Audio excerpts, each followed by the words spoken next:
গুৰু জানাই আমাৰ গুৰু পৰম বান্ধব।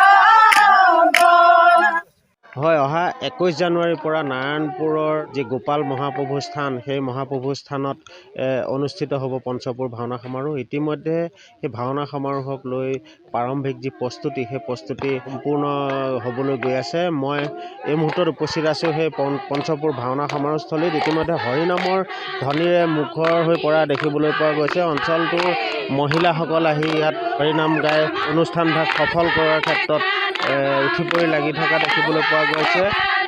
কেমেৰা সঁজিকা সামগ্ৰিক পৰিৱেশ দেখুৱাইছে। এনেদৰেই ঠিক এই পঞ্চপুৰ ভাওনা সমাৰোহত 5 দিনীয়া বৰ্ণাঢ্য কাৰ্যসূচীৰে ইয়াত অনুষ্ঠিত হ'ব ভাওনা সমাৰোহ। কেমেৰা সঁজিকা সামগ্ৰিক পৰিৱেশ দেখুৱাইছে। আমি পোনে পোনে গোপাল মহাপ্ৰভুৰ ওচৰলৈকে যাবলৈ বিচাৰিছোঁ। কি ক'ব, প্ৰস্তুতি কেনেকুৱা? ব্যাপক প্ৰস্তুতি কৰি থকা হৈছে। ইয়াত সকলো জাতি বৰ্ণ ধৰ্মৰ মানুহৰ ইয়াত একত্ৰিত হৈছে আৰু সকলো গুৰুজনা ধৰ্ম নীতি আদৰ্শৰ লগত জড়িত হৈ থকা সকলো ধৰ্মীয় মানুহ ইয়াতে জড়িত হৈ আছে। আৰু ভাওনাক লৈ যিখিনি আমাৰ প্ৰস্তুতি কৰিব লাগে, সেই প্ৰস্তুতিখিনিও প্ৰায় 90% হৈ উঠিছে। আমাৰ নামঘৰো হৈছে, নামঘৰ নিৰ্মাণৰ কাৰ্যও হৈছে। আমাৰ অহা 20 তাৰিখলৈ আসন প্ৰতিষ্ঠা কৰাৰ ব্যৱস্থা কৰা হৈছে। সেইখিনি প্ৰক্ৰিয়াও চলি আছে। সকলো ফালৰ পৰা আমাৰ প্ৰস্তুতি হৈ আছে। আমাৰ ইয়াতে 1000 এজন কৃষ্ণই নৃত্য প্ৰদৰ্শন কৰিব, সেয়াও কৰ্মশালা সম্পূৰ্ণ হৈ উঠিলে। আমাৰ 5000 এগৰাকীৰ মানুহে ইয়াতে দিহানামত অংশগ্ৰহণ কৰিব।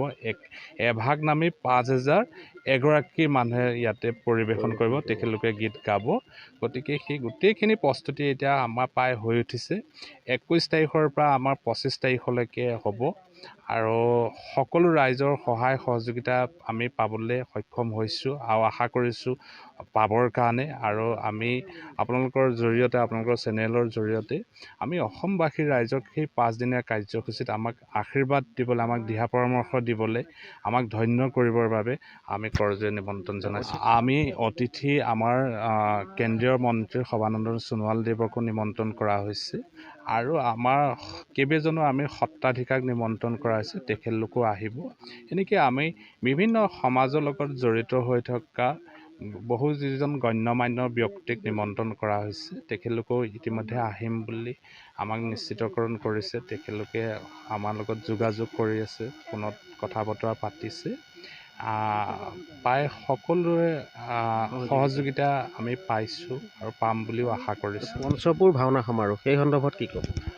পঞ্চপুৰ তাৰমানে আমাৰ যিহেতু এই পঞ্চপুৰত 12জন বৈষ্ণৱে জন্ম লৈছিলে আৰু আমাৰ ইয়াতে মহাপুৰুষৰ ধৰ্মক যি নৱবৈষ্ণৱ ধৰ্ম আন্দোলন আমাৰ এই পঞ্চপুৰতে বিশেষকৈ গা লৈ উঠিছিলে। আৰু আমাৰ সেই পঞ্চপুৰত আমাৰ বিভিন্ন ধৰ্মীয় সত্ৰ স্থান আমাৰ ইয়াতে আছে।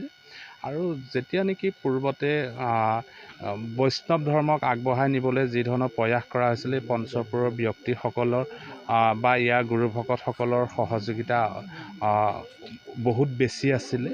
আৰু সেই হেতুকে এতিয়া আমি কলমপুৰৰ পৰা এইফালে বিহপুৰীয়ালৈকে যিসকল ভকত বৈষ্ণৱক সামৰি পেলাই আমাৰ ইয়াতে ভাওনা সমাৰোহ কমিটিখন গঠন কৰা হৈছে। আৰু সেই কমিটিৰ ভকত বৈষ্ণৱৰ সহযোগিতাত, পৰামৰ্শত ইয়াতে গুৰু দুজনাৰ যি সমাজলৈ মহানতাৰ বাৰ্তা দিয়ে এই ভাওনা সংস্কৃতিক আমি জীপাল কৰি আয়োজন কৰা হৈছে।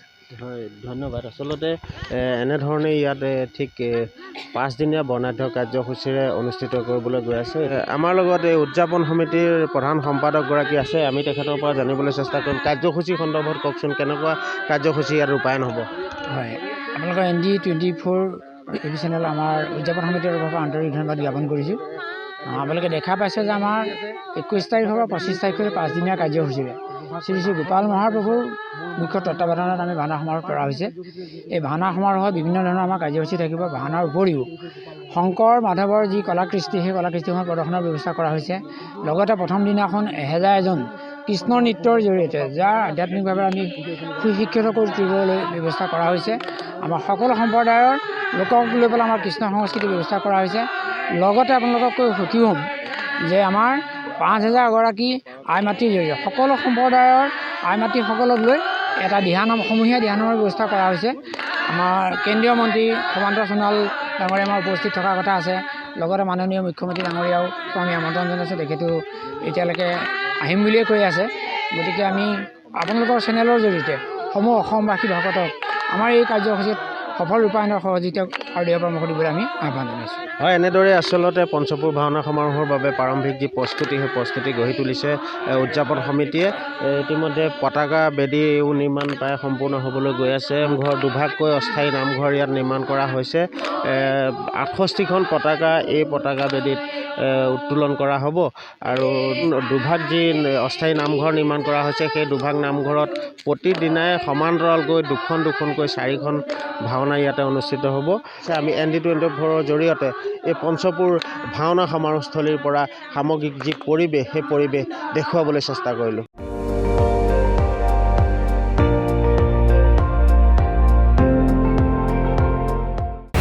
আপুনি চাই আছে ND24, সৰ্বশ্ৰেষ্ঠ নহয় সৰ্বোত্তমৰ দৌৰত।